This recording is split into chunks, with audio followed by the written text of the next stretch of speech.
ഭഗവാനെ നേടുന്നതിന്, ഭഗവത് ചിന്തയ്ക്ക്, അല്ലെങ്കിൽ ഇത്തരമുള്ള ധാർമ്മികമായ കാര്യങ്ങളെ അറിയുന്നതിന് എത്ര വയസ്സ് മുതൽ ഏത് പ്രായത്തിലാണ് ഇതൊക്കെ അറിയേണ്ടത് എന്ന് നമ്മൾ ചിന്തിക്കാറുണ്ടോ? ഇപ്പം നമ്മളൊക്കെ നമ്മുടെ വീടുകളിലൊക്കെ നമ്മുടെ കുട്ടികളോട് പലപ്പോഴും മുതിർന്നവർ പറയാറുണ്ട്, കുട്ടിക്കാലത്ത് കുട്ടികളെ കാണും ഭാഗവതോ രാമായണം എടുത്ത് ചെന്ന് ഇപ്പോഴേ വായിക്കണ്ട, അതൊക്കെ കുറച്ച് വളർന്നിട്ട് വായിച്ചാൽ മതി അല്ലേ, ഇപ്പോഴേ ഒന്നും മനസ്സിലാവില്ല എന്ന് പറയും. കുറച്ച് വളർന്നു കഴിയുമ്പോഴോ മനസ്സിലാവുന്ന പ്രായമാകുമ്പോൾ അവൻ്റെ മനസ്സിൽ വേറെ പലതും കയറി കൂടി കഴിയും. പിന്നെ ഈ സാധനം അങ്ങോട്ട് കയറുമോ? നമ്മൾ പലപ്പോഴും പറയുന്നതാണ്. പിന്നെ പറയുന്നതോ, കുട്ടികളല്ലേ, അവർക്കിപ്പോൾ ഇതൊന്നും ആവശ്യമില്ല, വളർന്നു കഴിയുമ്പോൾ കുറച്ച് പ്രായമോ. അതിൻ്റെ ഒരു പ്രത്യേക ലക്ഷണം നമ്മൾ ഈ സപ്താഹവേദികളിലൊക്കെ പോയാൽ, സപ്താഹവേദികളിൽ ഏറ്റവും കൂടുതൽ ഈ വരുന്നതിൽ കൂടുതൽ ആൾക്കാർ കുട്ടികളാണ്. യഥാർത്ഥത്തിൽ ഒരു ജീവിതത്തിൽ ആ അറിവ് നേടി ജീവിതത്തിൻ്റെ ശീലമാക്കി ആ ശീലത്തിലൂടെ ആ പ്രാധാന്യത്തെ ഉൾക്കൊള്ളേണ്ട ഒരു പ്രായത്തിലുള്ളവരുടെ എണ്ണം കുറവാണ്. മനസ്സിലായില്ലേ? പിന്നെയോ അവസാനം ഇച്ചിരി സന്തോഷവും ശാന്തിയൊക്കെ നേടി അല്ലേ, ജീവിതത്തിൽ വീട്ടിൽ ഇരിക്കുക വെച്ച് ദുഃഖമൊക്കെ വരുന്ന സമയമാകുമ്പോൾ പ്രായം ചെന്ന് കഴിയുമ്പോൾ എന്ത് ചെയ്യും? നമ്മളൊക്കെ ഭഗവാനെ തേടി പുറപ്പെടും. അതുകൊണ്ട് യജ്ഞശാല എപ്പോഴും സാധാരണഗതിയിൽ പറയും നരച്ച തല കൊണ്ട് നിറഞ്ഞാണെന്ന് പണ്ട് പറയും. ഇപ്പോഴങ്ങനെയല്ല, നര ഒളിപ്പിച്ചു വെച്ച തല കൊണ്ട് നിറഞ്ഞാണെന്ന് പറയേണ്ടി വരും. കാര്യം പണ്ട് നരച്ച തല ഉണ്ടായിരുന്നു, ഇപ്പം നരച്ച തലയില്ല. ഇപ്പം നര ഒളിപ്പിച്ച് അകത്ത് വെച്ചിട്ട് പുറത്ത് കരി തേക്കുന്ന തലയാണ് ഇപ്പോൾ ഇരിക്കുന്നത്. എന്നാലും പ്രായമുണ്ട്. അപ്പോൾ ചോദിക്കും, പ്രായമുള്ളവർക്ക് ഭാഗവതം കേട്ടുകൂടെ? കേൾക്കാം, നമുക്ക് കുറച്ച് മനസ്സിന് ശാന്തി കിട്ടും, പിന്നെ കുറേ ഭഗവാന്റെ നാമമൊക്കെ ഉച്ചരിക്കാൻ ഒക്കെ ഉള്ളൊരു അവസരം കിട്ടും. പക്ഷേ ജീവിതത്തിൽ ഇതൊക്കെ കേട്ടിട്ടുള്ള ഒരു കർമ്മം ചെയ്യാനുള്ള ആരോഗ്യം നമുക്കുണ്ടാവുമോ? അത് വളരെ കുറയും. മനസ്സിലായില്ലേ? അപ്പോൾ ജീവിതത്തിൻ്റെ ആചരണത്തിൻ്റെ ദിശയിലുള്ള കുട്ടികളാണ് കൂടുതലും ഇങ്ങനെയുള്ള കാര്യങ്ങളിൽ കൂടുതൽ മനസ്സിലാക്കേണ്ടത്. നമ്മൾ ചിന്തിക്കുക. ഇവിടെ ഭഗവാനെ ആരാധിക്കുന്നതിന് നമ്മൾ ഏതെങ്കിലും ഒരു പ്രായം, ഇനി കുറച്ച് വയസ്സ് എന്നിട്ട് ചെറുപ്പകാലത്തൊക്കെ അല്ലാതെ ബാക്കിയുള്ള സുഖത്തിൻ്റെ എല്ലാം പുറവിൽ ഓടി ഏറ്റവും ഒടുവിൽ ഇനി കൈയും കാലും ഒന്നും അനക്കാൻ വയ്യ, നടുവിന് വേദനയായി എഴുന്നേറ്റ് നിൽക്കാൻ വയ്യ അല്ലേ, ആകെ ബുദ്ധിമുട്ടാവുമ്പോൾ ആണോ ഭഗവാനെ അറിയേണ്ടത്? ആണോ? നേരത്തെ കാലമൊക്കെ നമ്മൾ കൊണ്ടുവന്ന് കളഞ്ഞില്ലേ, കഴിഞ്ഞുപോയ കാലം തിരിച്ചു വരില്ല. പക്ഷെ നമ്മളിത് ചിന്തിച്ച് മനസ്സിലാക്കുക. നമ്മുടെ കുട്ടികളിലേക്കെങ്കിലും നമ്മൾ ശരിയായ നിലയിൽ, പലരും ചോദിക്കും, കുട്ടികൾക്കൊക്കെ ഈ പ്രായത്തിലേക്ക് ഇതൊക്കെ ആവശ്യമാണ്. ഇവിടെ ഭാഗവതം അതിന് നല്ല മറുപടി തരുന്നുണ്ട്. എങ്ങനെയാണെന്ന് ചോദിച്ചാൽ 5 വയസ്സു പ്രായത്തിൽ ഭഗവാനെ നേടിയ, മനസ്സിലായില്ലേ, ഭഗവത് ഭക്തൻ്റെ കഥ ഭാഗവതം മുന്നോട്ട് പോയി. 5 വയസ്സെന്ന് പറയുന്ന ഒന്നാലേക്കൊരു വളരെ പക്വതയിലേക്കൊന്ന് പ്രവേശിക്കുന്നതില്ലേ, ഒരു സാമൂഹിക തലത്തിലേക്കൊരു കുട്ടി തൻ്റെ മാതാപിതാക്കളുടെ അവസ്ഥ അടുത്തുനിന്ന് ഒരു അടുപ്പമൊക്കെ ഒന്ന് വിട്ട് സാമൂഹ്യ തലത്തിലേക്ക് പ്രവേശിക്കുന്നൊരു പ്രായമാണ് 5 വയസ്സ്. ആ 5 വയസ്സിൽ തന്നെ ഭഗവാനെ നേടുക എന്ന് പറയുന്നത്, അങ്ങനെ നേടിയ ആ ഒരു ബാലൻ്റെ കഥ ഇവിടെ ഭാഗവതം പറയുന്നുണ്ട്. ഇവിടെ കഥ എന്തിനാണെന്ന് ചോദിച്ചാൽ നമ്മളെ ബോധ്യപ്പെടുത്താനാണ്, നമുക്കും ആ പാതയിലൂടെ എത്താനാണ്. അല്ല കഥ കേട്ടിരിക്കാനും കഥ കേട്ട് സന്തോഷിക്കാനും അല്ല. ഇവിടെ ധ്രുവൻ്റെ ചരിതം ഏറ്റവും കുറച്ച് സമയം കൊണ്ട് ഭഗവാനെ നേടിയതും കുട്ടിയാണ്. എന്താ കാരണം? വളർന്നു കഴിയുമ്പോൾ നമ്മുടെ മനസ്സിലെ മാലിന്യമൊക്കെ നീങ്ങണമെങ്കിൽ ഒരുപാട് പാടാണ്. കുറേ JCB കൊണ്ടിട്ട് മാന്തി കുഴിച്ച് കിളച്ച് എല്ലാം പിഴുത് കളയണമെങ്കിലേ അത്രയധികം നമ്മുടെ മനസ്സിൽ മറ്റ് വിഷയങ്ങളും താല്പര്യങ്ങളും മോഹങ്ങളും ഒക്കെ ഉണ്ടാവും. പക്ഷെ കുട്ടികളുടെ മനസ്സ് എപ്പോഴും എന്തായിരിക്കും? കുറേ കൂടി ശുദ്ധമായിരിക്കും. മനസ്സിലായില്ലേ? അവർ വലിയ മാലിന്യമൊന്നും ഉള്ളിലേക്ക് വാരി ഇട്ടിട്ടുണ്ടാവില്ല. കാര്യം കുട്ടികളെപ്പോഴും അവരുടെ മനസ്സിൽ സ്നേഹവും ദയയും കാരുണ്യമൊക്കെ ഉള്ളതാണ്. അതാണ് ഈശ്വരീയമായ ഗുണങ്ങൾ. വളർന്നു കഴിയുമ്പോൾ നമുക്കിത് വല്ലതും ഉണ്ടോ? നമ്മൾ ഇന്നലെ തന്നെ ഒരു ഉദാഹരണം പറഞ്ഞു. ഒരു കൊച്ചു കുട്ടികൾ അമ്മമാരെന്തെങ്കിലും ചെയ്യുന്ന കണ്ടാൽ, അല്ലെ അച്ഛൻ ചെയ്യുന്ന കണ്ടാൽ മുതിർന്ന് ചെയ്യുന്ന അവരെ കൂടെ പോയിന്ന് ചെയ്യും അല്ലേ? അതെല്ലാം ചെയ്തു കൊടുക്കും. വെള്ളം കോരുന്നിടത്തായാലും തുണി എഴുതുന്നിടത്തായാലും വിറവ് കീറുന്നിടത്തായാലും മുറ്റം തൂക്കുന്ന കാര്യം, അമ്മ ചൂലുകൊണ്ട് മുറ്റം തൂക്കുമ്പോൾ അവനൊരു കമ്പെങ്കിലും എടുത്തില്ലേ അവിടുത്തെ കിടക്കുന്ന കരിയില തൂത്തുകൊണ്ടിരിക്കും. ഇതൊക്കെ ചെയ്യും. പക്ഷെ വളർന്നു കഴിഞ്ഞാലോ അമ്മയുടെ നടു ഒടിഞ്ഞാൽ പോലും അനങ്ങത്തില്ല, തിരിഞ്ഞു പോലും നോക്കില്ല. കാരണം എന്താ? അവൻ്റെ മനസ്സിൽ വേറെ പല ചിന്തകൾക്ക് സ്ഥാനം പിടിക്കും. അപ്പം ഈ സ്ഥാനങ്ങളൊന്നും പിടിക്കാത്ത പ്രായത്തിലാണ് യഥാർത്ഥത്തിൽ ഈശ്വരാരാധന തുടങ്ങണം. കാരണം വളരെ കുട്ടിക്കാലത്ത് തുടങ്ങണം. ചൊട്ടയിലെ ശീലം ചുടല വരെ. മനസ്സിലായില്ലേ? അപ്പോൾ ഈ ചൊട്ടയിലെ ശീലം ചുടല വരെ എന്ന് പറഞ്ഞാൽ കിട്ടാവേണ്ട എല്ലാ അറിവുകളും, മനസ്സിലായില്ലേ, എല്ലാ ശരിയായ പാതയും നമ്മൾ അവർക്ക് കാട്ടിക്കൊടുക്കേണ്ടത് എപ്പോഴാണ്? ബാല്യകാലത്താണ്. മനസ്സിലായേ? ആ ബാല്യകാലത്ത് അത് കാട്ടിക്കൊടുക്കേണ്ടവർ മാതാപിതാക്കളാണ്. അതുകൊണ്ടാണ് മാതാപിതാക്കളാണ് അവരെ ഏറ്റവും വലിയ ഈശ്വരൻ എന്ന് പറയുന്നത്. മാതാപിതാക്കളാണ്. മക്കളെ സംബന്ധിച്ചിടത്തോളം അവരുടെ പ്രത്യക്ഷ ഈശ്വരൻ ആരാണെന്ന് ചോദിച്ചാൽ നമ്മുടെയൊക്കെ പ്രത്യക്ഷമായ ഈശ്വരൻ ആരാ? മാതാപിതാക്കളാണ്. മാതാപിതാക്കൾ കഴിഞ്ഞേ ഉള്ളൂ പിന്നെ ഏതൊരു ഈശ്വരനും. മനസ്സിലായില്ലേ? മാതാപിതാക്കളുടെ അനുഗ്രഹവും അവരുടെ ആശീർവാദവും അവരുടെ സ്നേഹവും ഇല്ലാതെ നമ്മളിനി ലോകത്തിന് ഏതൊക്കെ ഈശ്വരനെ പ്രാർത്ഥിച്ചാലും അതുകൊണ്ടൊന്നും ഒരു ഫലവും പൂർണ്ണമായിട്ടും ഉണ്ടാവുകയില്ല. മനസ്സിലായില്ലേ? ഇനി സ്വർണം കൊണ്ട് ഇനി ഗുരുവായൂരപ്പന് ശ്രീകോവിൽ പണിഞ്ഞു കൊടുത്താലും, ഇനി തങ്കയങ്കി പണിഞ്ഞു കൊടുത്താലും, മനസ്സിലായോ, ഇനി അതിനപ്പുറം വലിയ ലക്ഷക്കണക്കിന് പേർക്കുള്ള അന്നദാനം നടത്തിയാലും അതിനേക്കാളും വലിയ പുണ്യമാണ് എന്ത്? മാതാപിതാക്കളെ, ആ മാതാപിതാക്കളെ പൂജിക്കുക എന്ന് പറഞ്ഞാൽ രാവിലെ കസേരയെ പിടിച്ചുകൊണ്ടിരുത്തി കിരീടമൊക്കെ വെച്ച് കൊടുത്ത് ഒരു മാലയൊക്കെ ഇട്ട് മണിയൊക്കെ അടിച്ച് പൂജിക്കലാണോ? പൂജ എന്ന് പറയുമ്പോൾ നമ്മുടെ മനസ്സിൽ പെട്ടെന്നതാ വരുന്നത്. മാതാപിതാക്കളെ പൂജിക്കുക എന്ന് പറഞ്ഞാൽ എന്താ?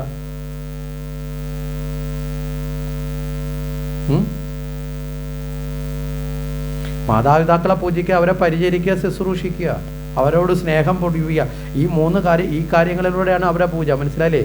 അല്ല എല്ലാ പൂജയും മണിയടിക്കലല്ല. മണിയടിയും കർപ്പൂരം കത്തിക്കലും പൂവും വാരിയിടുന്നത് മാത്രമല്ല പൂജ. മനസ്സിലല്ലേ? ഇപ്പോൾ ഗുരുനാഥനെ പൂജിക്കുക വെച്ചാൽ കസേര ഇരുത്തി പൂജിക്കണമെന്നില്ല. ഗുരുവിനോടുള്ള ബഹുമാനം, ആദരവ് ഇല്ലേ? അപ്പോൾ അതൊക്കെയാണ് പൂജ എന്ന് പറയപ്പെടുന്നത്. പൂജയുടെ ഒരു പാർട്ട്, ഈശ്വര പൂജയുടെ ഒരു പാർട്ട് മാത്രമാണ് നമ്മൾ ഈ കാണുന്ന മണിയടിയും മറ്റു കാര്യങ്ങളൊക്കെ.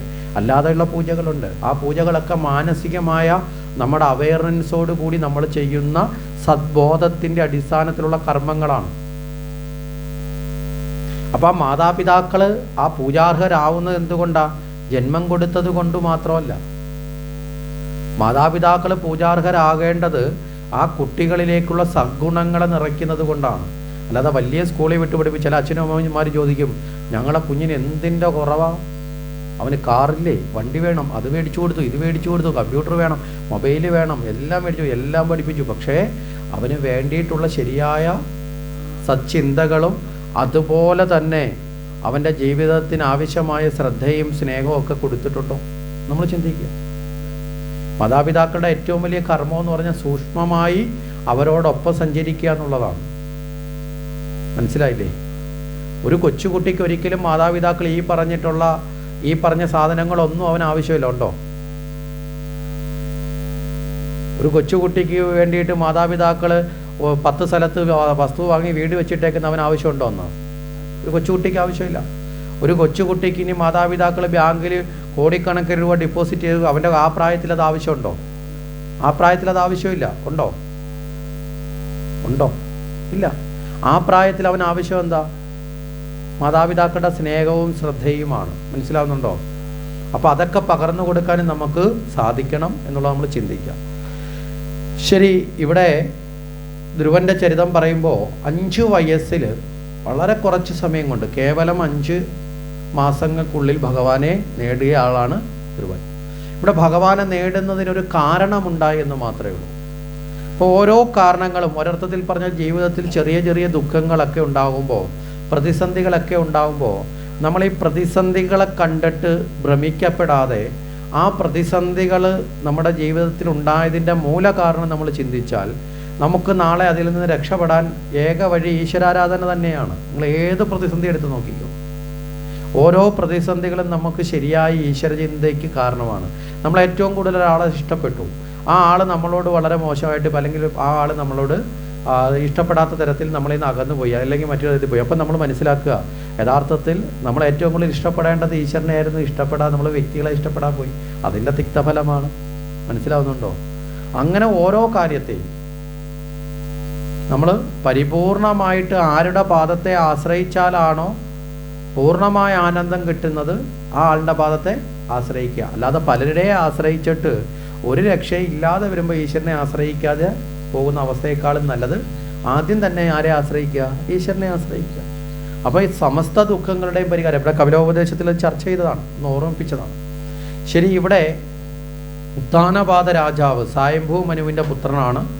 ആ സായംഭൂ മനുവിൻ്റെ പുത്രനായ ഉത്ഥാനപാദ രാജാവിൻ്റെ ചരിത്രത്തിലേക്കാണ് പ്രവേശിക്കുന്നത്. ഇദ്ദേഹത്തിന് 2 പത്നിമാരുണ്ടായിരുന്നു. ഒരാളുടെ പേര് സുരുചി എന്നാണ്, ഒരാളുടെ പേര് സുനീതി എന്നാണ്. ഇവിടെ ഉത്ഥാനപാദ രാജാവ്, ഇവരെയൊക്കെ നമ്മൾ പഠിക്കുമ്പോൾ അവരുടെ ആ പേരുകളെ കൂടി മനസ്സിലാക്കി മുന്നോട്ട് പോകുന്നത് നല്ലതാണ്. ഈ പേരുകളിൽ തന്നെ ഈ ചില ഭാവങ്ങളെ ചേർത്താണ് ഭാഗവതം നമ്മളെ ചിന്തിപ്പിക്കുന്നത്. ഉത്ഥാനപാദ രാജാവിനെ സംബന്ധിച്ചിടത്തോളം ആ പേരിൽ തന്നെ ഉണ്ട് ഉത്ഥാനം പാദം എന്ന വാക്ക് നമ്മൾ എടുത്തു കഴിഞ്ഞാൽ മതി. ഉയരത്തിൽ പാദം എത്തിയവൻ. സാധാരണ പാദം താഴെയാണല്ലോ അല്ലേ? പാദം ഉയരത്തിലെത്താന്ന് പറഞ്ഞാൽ എന്താ? തലതിരിഞ്ഞ അവസ്ഥ. അതായത് ബുദ്ധിക്ക് വ്യത്യസ്തമായ ഭാവം, മനസ്സിലല്ലേ? ബുദ്ധി ഉന്നതമായി നിൽക്കുന്നതിന് പകരം വികാരങ്ങൾ ഉന്നതമാവുകയും വികാരങ്ങൾക്ക് താഴെ എത്തി നിൽക്കുന്ന അവസ്ഥയാണ് ഈ രാജാവിന് ഉള്ളത്. യഥാർത്ഥത്തിൽ വികാരമാണോ വിചാരമാണോ മുകളിൽ നിൽക്കേണ്ടത്? ഏതാണ്? വിചാരമാണ്. പക്ഷെ പലപ്പോഴും നമ്മൾ വിചാരത്തിന് മുകളിൽ വികാരം കൊള്ളുന്നത് കൊണ്ടല്ലേ പലപ്പോഴും വിഷമങ്ങൾ ഉണ്ടാവുന്നത്. ശരിയല്ലേ? ഇവിടെ മനുഷ്യൻ്റെ സൃഷ്ടി തന്നെ നിങ്ങൾ എടുത്തു നോക്കുക, രൂപം തന്നെ എടുത്തു നോക്കുക. യഥാർത്ഥത്തിൽ വികാരങ്ങളുടെ ഇരിപ്പിടം എന്ന് പറയുന്നത് ഹൃദയമാണ് അല്ലേ? വികാരങ്ങളുടെ ഇരിപ്പിടം ഹൃദയമാണ്. അതുകൊണ്ടാണ് വികാരം കൊള്ളുമ്പോൾ ഹൃദയ വികാരം എന്നൊക്കെ പറയും. അതുകൊണ്ടാണ് ഈ നാട്ടിലെ പ്രണയ ചിഹ്നങ്ങളൊക്കെ ആയിട്ട് വരുന്നത് ഹൃദയത്തിൻ്റെ ചിഹ്നമാണെന്നൊക്കെ പറയുന്നത്. കാരണം ഹൃദയമാണ് വികാരങ്ങളുടെ ഇരിപ്പിടം എന്ന് പറയുന്നത്. വിചാരത്തിൻ്റെ ഇരിപ്പിടം എവിടെയാ? ശിരസ്സാണ്. ആ ശിരസ്സല്ലേ മുകളിൽ നിൽക്കുന്നത്. പക്ഷെ പലപ്പോഴും നമ്മൾ അറിയാതെ നമുക്ക് തല താഴെയാവും, ഹൃദയം മുകളിലും ആവും. പറഞ്ഞതിൻ്റെ ആശയം മനസ്സിലായില്ലേ? നമ്മൾ വികാരം കൊള്ളുന്നത്. അപ്പം ഇവിടെ ആ വിചാരത്തെ കുറയുകയും വികാരത്തിന് ഉയർന്നു നിൽക്കുകയും ചെയ്യുന്ന ആളാണ് ആര്? ഉത്ഥാനപാദൻ. നമ്മൾ അർത്ഥം എടുക്കുക. ഇനി ഇദ്ദേഹത്തിന് 2 ഭാര്യമാരുണ്ടായിരുന്നു എന്ന് പറഞ്ഞു അല്ലേ? ഒരാളുടെ പേരെന്താ? സുരീചി എന്നാണ്. ഒരാളുടെ പേരോ? സുനീതി. ഇവിടെ സുരീചി എന്ന് പറഞ്ഞാൽ എന്താ വാക്കിൻ്റെ അർത്ഥം? സ്വന്തം രുചിയിൽ മാത്രം താല്പര്യമുള്ളവൾ. മനസ്സിലായില്ലേ? സ്വന്തം താല്പര്യമുള്ളവൾ. നമ്മളും ഒക്കെ ഇടയ്ക്കിടയ്ക്ക് അങ്ങനല്ലേ? മറ്റുള്ളവരെല്ലാം പരിഗണിച്ചുകൊണ്ടാണോ നമ്മൾ ജീവിക്കുന്നത്? ആണോ? പലപ്പോഴും നമ്മൾ മറ്റുള്ളവരെ കൂടി സമൂഹത്തെ കൂടി പോലും മറന്നുപോകും അല്ലേ? നമ്മുടെ താല്പര്യം മാത്രം നോക്കുമ്പോൾ മറ്റുള്ളവരെ കൂടി നമ്മൾ മറന്നു പോകുന്ന അവസ്ഥ, സാർത്ഥതയിലെത്തും. ഇവിടെ സാർത്ഥതയാണ് സുരീചിയുടെ ലക്ഷണം എന്ന് പറയപ്പെടുന്നത്. മറുഭാഗത്തുള്ള മറ്റൊരു ഭാര്യ ആരാ? സുനീതിയാണ്. സുനീതി എന്ന് പറഞ്ഞാൽ എന്താ? ധർമ്മബോധമുള്ളവർ. നീതി ധർമ്മം, മനസ്സിലായില്ലേ? സുനീതി, നല്ല ധർമ്മബോധമുള്ളവർ. ഒരിക്കലും സ്വന്തം താല്പര്യം നോക്കാതെ മറ്റുള്ളവരെ കൂടി പരിഗണിക്കുന്ന ആളാണ് ആര്? സുനീതി. വ്യത്യാസം മനസ്സിലായോ? ഒരു പേരിൽ നിന്ന് തന്നെ നമുക്ക് എത്രത്തോളം ചിന്തകൾ ഭാഗവതത്തിലൂടെ കടന്നു വരുന്നു എന്ന് ചിന്തിക്കുമ്പോൾ ഭാഗവതത്തിൻ്റെ ആ മഹത്വം എത്ര വലുതാണ് നമ്മൾ ചിന്തിക്കുക. കേവലം 3 പേരിൽ തന്നെ ഈ സമൂഹത്തിലുള്ള പലരെയും നമുക്ക് നിർണ്ണയിക്കാൻ പറ്റില്ലേ? ഈ 3 പേരിൽ തന്നെ നമുക്ക് മണിക്കൂറുകളോളം ചർച്ച ചെയ്യാനുള്ളതുണ്ട് അല്ലേ? സ്വന്തം താല്പര്യം മാത്രം നോക്കുന്നവർ ലോകത്തിനുണ്ടാക്കുന്ന ദുഃഖം എന്താണ്? അവരതിലൂടെ സ്വയം നേടിയെടുക്കുന്ന ദുഃഖം എന്താണ്? മനസ്സിലായില്ലേ? ആ സ്വന്തം താല്പര്യം നോക്കാതെ മറ്റുള്ളവരെ കൂടി മനസ്സിലാക്കിക്കൊണ്ട് ചിന്തിക്കുന്ന നല്ല ധർമ്മബോധമുള്ളവർ ലോകത്തിന് ചെയ്യുന്ന സംഭാവന എന്താണ്? മനസ്സിലായില്ലേ? അതിനുവേണ്ടി സ്വന്തം ദുഃഖത്തെ അവർ ഉള്ളിൽ അടക്കിക്കൊണ്ടും സമൂഹത്തിന് നന്മ ചെയ്യാൻ വേണ്ടി പ്രവർത്തിക്കുന്നവരാണ് എന്നൊക്കെ എങ്ങനെ എത്രത്തോളം നമുക്ക് വ്യാഖ്യാനിക്കാൻ സാധിക്കും. വികാരത്തെയും വിചാരത്തെയും ചിന്തിക്കുക, ഇതൊക്കെ ഭാഗവതത്തിൻ്റെ ഉള്ളിലേക്ക് കയറിയ ഞമലേ ഒരു കഥയിൽ നിന്ന് പോലും നമ്മുടെ ജീവിതത്തിൽ മുഴുവൻ നേടേണ്ട അറിവ് നേടാൻ സാധിക്കുന്നതാണ് ഭാഗവതം. പിന്നെ എന്തിനാണ് ഇത്രയും കഥയെന്ന് ചോദിച്ചാൽ എല്ലാവർക്കും ഒരേ കഥ ഇഷ്ടപ്പെടത്തില്ലല്ലോ. മനസ്സിലായില്ലേ? ഇവിടെ തന്നെ കേൾക്കാതിരിക്കുന്ന എല്ലാവർക്കും ഒരു കഥ ഇഷ്ടപ്പെടുമോ? ഇപ്പോൾ നിങ്ങളൊരു സിനിമ കാണാൻ പോയി, ആ സിനിമയിലെ ഒരു രംഗമായിരിക്കും ആ തിയേറ്ററിൽ ഇരുന്ന് കാണുന്ന എല്ലാവരുടെ മനസ്സിലും ഏറ്റവും കൂടുതൽ ഇഷ്ടം തോന്നുന്നത്. ചിലർക്കൊരു പാട്ട് സീനായിരിക്കും, ചിലർക്കൊരു കോമഡി ആയിരിക്കും ഇല്ലേ? ചിലർക്ക് നായകൻ അടിച്ച ഡയലോഗ് ആയിരിക്കും, ചിലർക്ക് വില്ലൻ്റെ പ്രവേശമായി. കാരണം എന്താ? നമ്മുടെ മനോഭാവം അനുസരിച്ച് നമ്മൾ ഇഷ്ടമുള്ളതിനെ ക്യാച്ച് ചെയ്യും, നമ്മൾ സ്വീകരിക്കും. അതുകൊണ്ടാണ് ഇവിടെ എല്ലാ തരത്തിൽപ്പെട്ടവർക്കും വേണ്ടിയിട്ടുള്ള കഥകളെ എവിടെ ചെയ്തിട്ടുണ്ട്? ഇവിടെ നമുക്ക് ഭാഗവതത്തിൻ്റെ അന്തർഗതമായിട്ട് നമുക്ക് കാണാൻ സാധിക്കും. ശരി, ഇവിടെ ഇപ്രകാരമുള്ള ഈ 2 ഭാര്യമാരിൽ മൂത്താൾ സുരീചിയാണ്. കാരണം മൂത്ത ആളെന്ന് കൽപ്പിക്കപ്പെടാൻ കാരണം എന്താ? ഈ വികാരഭാവത്തിൽ നിൽക്കുന്ന മനുഷ്യൻ. അതാണല്ലോ നമ്മൾ ഉത്ഥാനപാദ രാജാവിനെ കുറിച്ച് വന്നത്. വികാരഭാവത്തിൽ നിൽക്കുമ്പോൾ മനുഷ്യൻ എപ്പോഴും എന്തിനായിരിക്കും പ്രാധാന്യം കൊടുക്കുന്നത്? സ്വന്തം താല്പര്യത്തിനാണ് അല്ലേ? വിചാരഭാവത്തിലാണെങ്കിലോ ധർമ്മത്തിന് പ്രാധാന്യം കൊടുക്കും. ഇവിടെ വികാരഭാവത്തിന് വശംവദനായിരിക്കുന്ന രാജാവ് അതുകൊണ്ട് തന്നെ പ്രാധാന്യം കൊടുത്തിരിക്കുന്ന ആർക്കാണ്? സുരീജിക്കാണ്. അതുകൊണ്ടാണ് മഹാരാജ്ഞി എന്നുള്ള സ്ഥാനം ആർക്ക് കൊടുത്തു? സുരീജിക്ക് കൊടുത്തു. സുനീതി അവിടെ മറ്റൊരു രാജ്ഞിയായിട്ട് കൂടെ വസിക്കുകയാണ്. ഇവിടെ സുരീജിക്ക് ഒരു മകനുണ്ട്, ഉത്തമൻ എന്നാണ് പേര്. സുനീതിയുടെ മകൻ്റെ പേര് ധ്രുവൻ എന്നാണ്. രണ്ട് കുട്ടികളും ചെറിയ പ്രായ വ്യത്യാസമേ ഉള്ളൂ. അപ്പോൾ ഇവരിൽ മൂത്താൾ ഉത്തമനാണ്, ഇളയാൾ ധ്രുവനാണ്. ഒരു ദിവസം കുട്ടികൾ കളിച്ചുകൊണ്ട് ഇരുന്നതിനിടയിൽ അച്ഛൻ്റെ മടിയിലേക്ക് പെട്ടെന്ന് ആര് പോയിരുന്നു? ഉത്തമൻ പോയി കയറിയിരുന്നു. അച്ഛൻ്റെ മടിയിലിരുന്ന് അച്ഛൻ്റെ സ്നേഹലാളനകളൊക്കെ ലഭിച്ചുകൊണ്ടിരുന്നപ്പോൾ ധ്രുവനും അവിടെ പോയി ഇരിക്കാൻ താല്പര്യം വന്നു. ഈ കുട്ടി ഓടി അച്ഛൻ്റെ മടിയിലേക്ക് ഇരിക്കാൻ വന്നപ്പോൾ പെട്ടെന്ന് സുരീജി തടഞ്ഞു. സുരീജി പറഞ്ഞു, ഏയ് നിനക്കവിടെ ഇരിക്കാൻ യോഗ്യതയില്ല, കാരണം നീ സുനീതിയുടെ പുത്രനാണ്. മനസ്സിലായില്ലേ? എൻ്റെ മകനാണ് അവിടെ ഇരിക്കാൻ താല്പര്യം ഉള്ളത്, അല്ലെങ്കിൽ അതിനാണ് അർഹതയുള്ളത്. കാരണം എന്നോടാണ് രാജാവിന് ഏറ്റവും കൂടുതൽ പ്രിയമുള്ളത്. സത്യത്തിൽ ഇത് കേൾക്കുമ്പോൾ ഇത് തിരുത്തേണ്ടതാരാ? അച്ഛനാണ്, അല്ലേ? യഥാർത്ഥത്തിൽ തിരുത്തേണ്ടത് അച്ഛനാണ്. പക്ഷേ വിചാരങ്ങൾ ഉയർന്നു നിൽക്കാതെ വികാരത്തിന് അടിമപ്പെടുന്നത് കൊണ്ട് അവിടെ ആ സുരീജിയെ പിണക്കാൻ ആര് തയ്യാറായില്ല? രാജാവ് തയ്യാറായില്ല. മനസ്സിലാവുന്നുണ്ടോ? ആ ദുഃഖത്തെ വരുത്തുന്നൊരു വഴി നോക്കിക്കോണം. അപ്പം തൻ്റേതായ നെഗറ്റീവായ തൻ്റെ ബോധതലത്തിലുള്ള ദുർബലത കൊണ്ട് രാജാവിന് യഥാർത്ഥത്തിൽ രണ്ട് മക്കൾക്കും തുല്യസ്ഥാനം ഉണ്ടെന്ന് പറയേണ്ട ആളല്ലേ പിതാവ്, അല്ലേ? ശരിയല്ലേ? രണ്ടും തന്നിൽ നിന്ന് ജന്മമെടുത്തതാണ്. അവിടെ രണ്ട് മക്കൾക്കും തുല്യ പ്രാധാന്യം പറയേണ്ടതിന് പകരം ഇവിടെ സുരീജി വാദിച്ച അവരുടെ പുത്രൻ്റെ പ്രാധാന്യം പറഞ്ഞപ്പോൾ അത് തെറ്റാണെന്ന് പറയാനുള്ള തൻ്റെ ഇടം കാണിക്കാതെ അവിടെ എന്ത് ചെയ്തു? നിശബ്ദനായി ഇരുന്നു. ഈ ധ്രുവനോട് സുരീജി പറഞ്ഞു, ഇനി അഥവാ നിനക്ക് അച്ഛൻ്റെ മടിയിൽ ഇരിക്കണമെന്ന് നിനക്ക് ആഗ്രഹമുണ്ടെങ്കിൽ നീ എന്ത് ചെയ്യുക? നീ എൻ്റെ മകനായി പിറക്കണം, എങ്കിലേ നിനക്ക് ഭാഗ്യം കിട്ടും. അപ്പോൾ ഞാനെന്ന ഭാവമാണ് എപ്പോഴും സ്വന്തം താല്പര്യത്തിൽ വരുന്നത്. മനസ്സിലല്ലേ? സുരീജി എന്ന് പറയുന്നത് ഞാനെന്ന ഭാവമാണ്. ഞാനെന്ന ഭാവം ഉണ്ടായാൽ എൻ്റെ വയറ്റിൽ പിറക്കണം, ഞാനാണ് കേമി, അതുകൊണ്ട് എൻ്റെ വയറ്റിൽ പിറക്കണം. അതിനു വേണ്ടി നീ എന്ത് ചെയ്യുക? നീ പോയി തപസ് ചെയ്തിട്ട് എൻ്റെ മോനായി പിറന്നാൽ നിനക്ക് ഈ കുട്ടിയെ ഒന്ന് പരിഹസിക്കൂടാണ്. മനസ്സിലായില്ലേ? എൻ്റെ മോനാകാത്തത് കൊണ്ടും പിന്നെ നിൻ്റെ അമ്മയെ ഞാൻ അത്ര ഉൾക്കൊള്ളുന്നില്ല. കാരണം എന്താ? വലിയ ധർമ്മബോധമുള്ള ആളിനെ ആരും ഇഷ്ടപ്പെടത്തില്ല, താല്പര്യം നോക്കുന്നവരും ഇഷ്ടപ്പെടത്തില്ല. ദുഷ്ടന്മാരെപ്പോഴെങ്കിലും നല്ലവരെ ഇഷ്ടപ്പെടുമോ? മനസ്സിലായില്ലേ? സ്വന്തം താല്പര്യം നോക്കുന്നവർ എല്ലാവരുടെയും താല്പര്യം നോക്കുന്ന ആളിനോട് അവർക്കൊരു പുച്ഛമല്ലേ വരുത്തുള്ളൂ. അപ്പോൾ ആ നിലയിലൊന്ന് പുച്ഛിക്കുകയാണ്. അവരുടെ വയറ്റിൽ ജനിച്ചത് കൊണ്ട്, മനസ്സിലായില്ലേ, നിനക്കതിനുള്ള യോഗ്യതയില്ല, നീ പുത്രനൊക്കെയാണ്, പക്ഷേ യോഗ്യത ഇല്ലാതെ പോയി എന്ന് പറഞ്ഞു. അപ്പോൾ സ്വന്തം താല്പര്യത്തിന് മുൻതൂക്കം കൊടുക്കുകയാണ്. അതോ ഇനിയിപ്പം അഥവാ ഇരിക്കണമെങ്കിലോ ഭഗവാനെ തപസ് ചെയ്ത് എൻ്റെ മകനായി പിറക്കുക. എത്രത്തോളം അഹങ്കാരമാണ് നമ്മൾ ചിന്തിച്ചു നോക്കെ. ഭഗവാനെ തപസ് ചെയ്യുന്നത് കേവലം ഇത്തരത്തിൽ ഒരു ഗുണവുമില്ലാത്തൊരു സ്ത്രീയുടെ ഒരു കുഞ്ഞിനെ അച്ഛൻ്റെ മടിയിലിരിക്കുന്നതിന് വിലക്കുന്ന നിലയിൽ വികാരത്തെ പ്രകടിപ്പിക്കുന്ന ഒരു സ്ത്രീയുടെ കുഞ്ഞായി ജനിക്കാൻ ഭഗവാനെ തപസ് ചെയ്യേണ്ട ആവശ്യമുണ്ടോ? ഉണ്ടോ? ഭഗവാനെ തപസ് ചെയ്ത് നേടിയാൽ എത്രയോ വലിയ ഭാഗ്യം കിട്ടും. കിട്ടത്തില്ലേ? ആലോചിച്ച് നോക്കുക. അതിനെ വരെ താഴ്ത്തി. കാരണം ഒരിക്കലും സ്വന്തം താല്പര്യം നോക്കുന്നവർ ഈ പ്രകൃതിയുടെ മഹത്വപൂർണമായ ഒന്നിനെയും അവർ അംഗീകരിക്കുകയില്ല. അതിനെപ്പോലും അവരെക്കാൾ താഴ്ത്തിയായിരിക്കും അവർ കാണുന്നത്. ഇവിടെ ഭഗവാനെ ദർശിക്കുന്നതിൽ നിന്ന് പോലും കിട്ടുന്ന ഫലം പോലും തൻ്റെ തത്വത്തേക്കാൾ അല്ലെങ്കിൽ തന്നേക്കാൾ താഴ്ത്തിയാണ് ആര് കാണുന്നത്? സുരീജി കാണുന്നത്. എത്ര അപകടകരമാണ് ഇങ്ങനെയുള്ള ജീവിതത്തിൽ നമ്മൾ സ്വന്തം താല്പര്യം മാത്രം നോക്കി ജീവിക്കുന്നവരാകുമ്പോൾ നമ്മൾ കാട്ടിക്കൂട്ടുന്നത് സ്വയം ഒന്ന് ചിന്തിച്ചു നോക്കേ. അപ്പോൾ നമ്മുടെ ജീവിതത്തിൽ സ്വന്തം താല്പര്യം മാത്രം നോക്കി ജീവിക്കേണ്ടവരാണോ നമ്മൾ? അതോ സുനീതിയെ പോലെ ജീവിക്കേണ്ടവരാണോ? നമ്മൾ സുനീതിയാവണോ സുരീജിയാവണോ? ഇപ്പൊ സുനീതിയാണോ? ആവാൻ ശ്രമിക്കുക. മനസ്സിലായില്ലേ? കാര്യം അമ്മമാർ സുനീതിമാരാണെങ്കിൽ മാത്രമേ, മുമ്പേ നമ്മൾ പറഞ്ഞല്ലോ, മക്കളെ ധർമ്മനിഷ്ഠന്മാരാക്കി മാറ്റാൻ സാധിക്കും. കാരണം ഏറ്റവും കൂടുതൽ ഒരു കുഞ്ഞ് കുട്ടിക്കാലത്ത് ഏറ്റവും കൂടുതൽ സഹകരിക്കുന്ന ആരോടാണ്?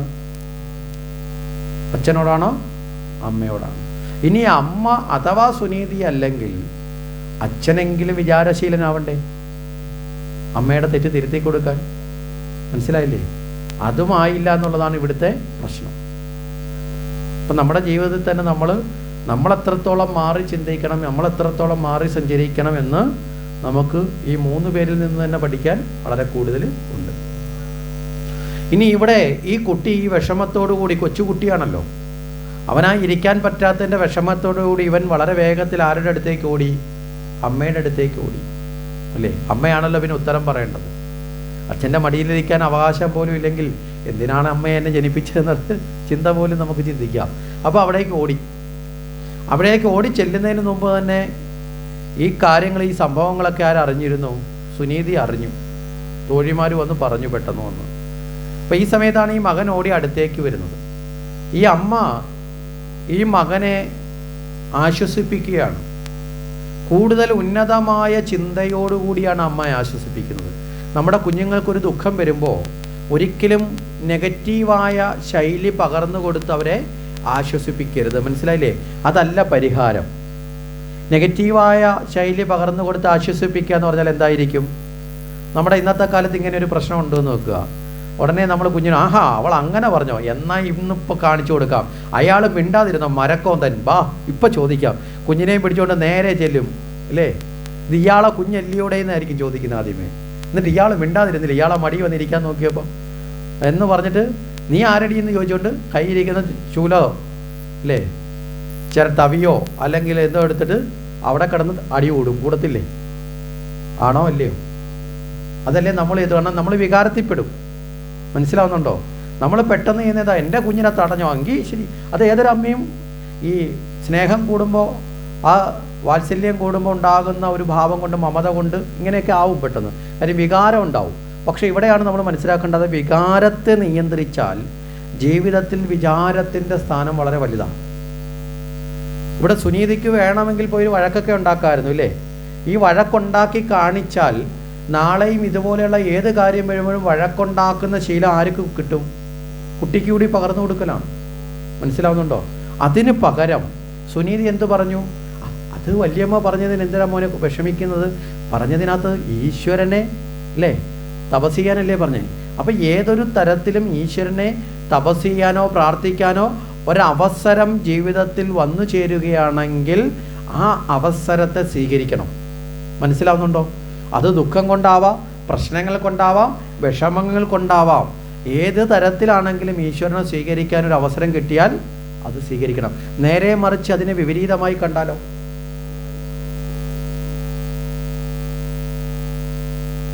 പറഞ്ഞൊരാശയം മനസ്സിലായോ? ഇവിടെ ഹിന്ദിയിൽ വളരെ അറിയപ്പെടുന്ന ഒരു സാഹിത്യകാരനായ ഒരു ഭക്തനുണ്ട്. നമ്മൾ കേരളത്തിലെ എഴുത്തച്ഛനെയൊക്കെ പറയുന്നത് പോലെ, കുഞ്ചൻ നമ്പ്യാർ എഴുത്തച്ഛനെയും പൂന്താനത്തെയൊക്കെ പറയുന്നത് പോലെ.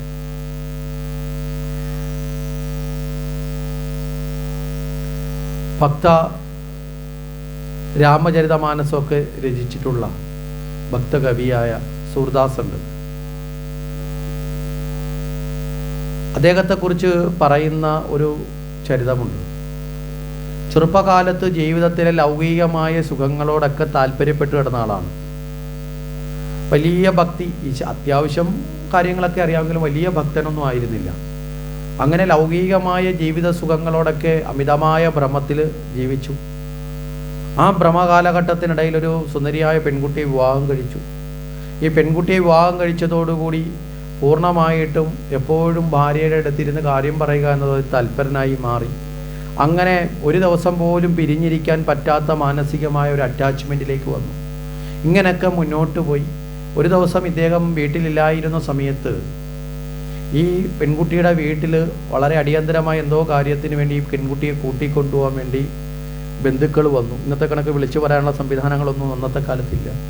അതുകൊണ്ട് വന്ന സമയത്ത് ഇദ്ദേഹത്തിൻ്റെ അനുവാദം കൂടാതെ തന്നെ മാതാപിതാക്കൾ ഈ പെൺകുട്ടിയെ വന്നവരോടൊപ്പം അയച്ചു, അവരെ വീട്ടിലേക്ക് അയച്ചു.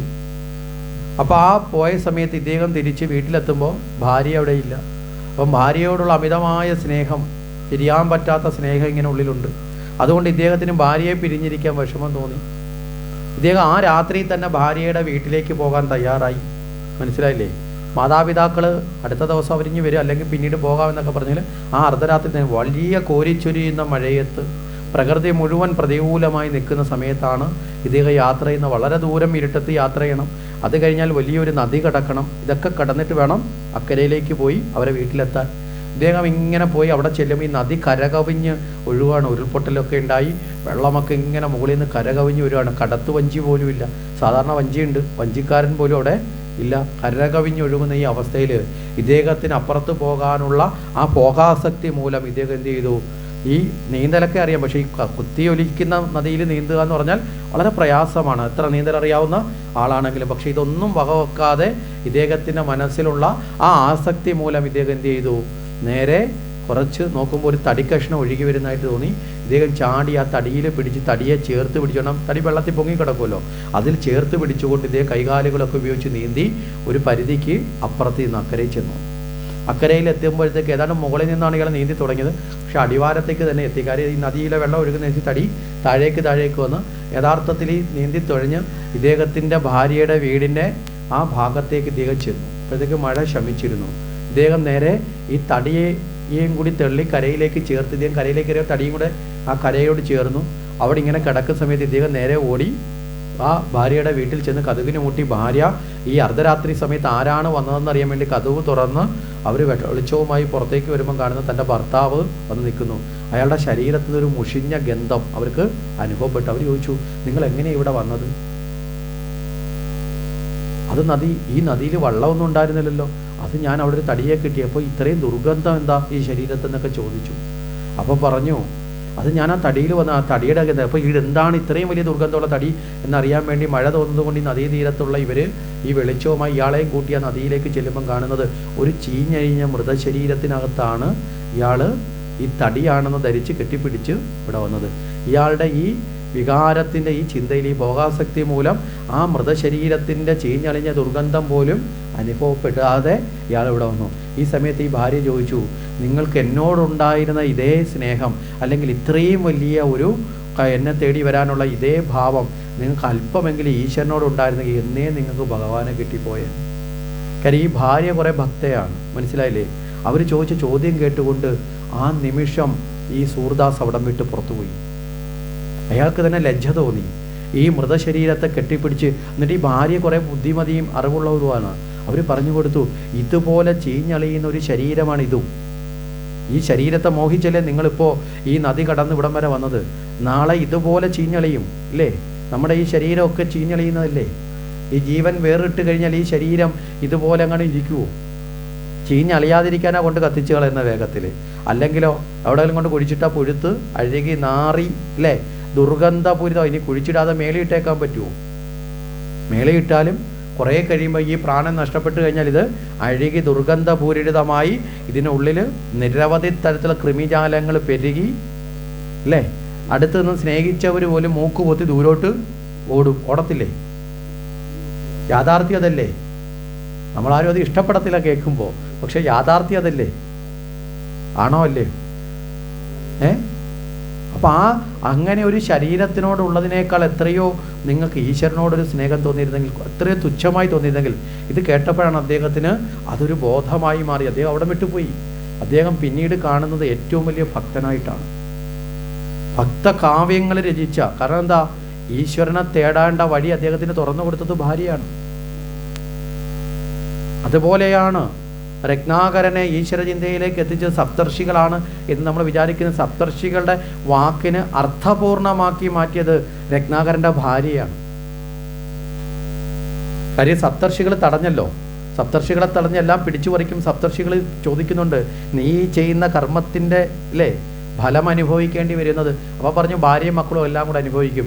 ഇത് കേട്ടുകൊണ്ട് അത് കറക്റ്റാണെന്ന് ഉറപ്പിക്കാൻ പറഞ്ഞു. നേരെ വീട്ടിലെത്തി എല്ലാവരോടും ചോദിച്ചു. ഭാര്യയോട് ചോദിച്ചോ, ഭാര്യ കൃത്യമായിട്ട് പറഞ്ഞു. എന്താ പറഞ്ഞത്?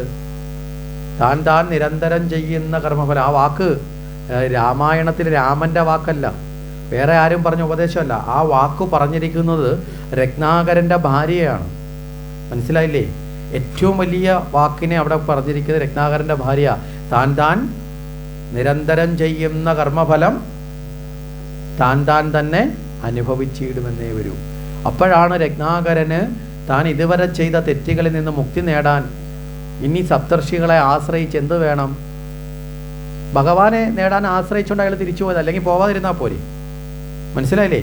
തിരിച്ചു പോയത് ആ ഭഗവാനെ നേടാനുള്ള വഴി ചോദിക്കാൻ വേണ്ടി ചെന്നു. ചോദിച്ചു, വഴി എന്താ?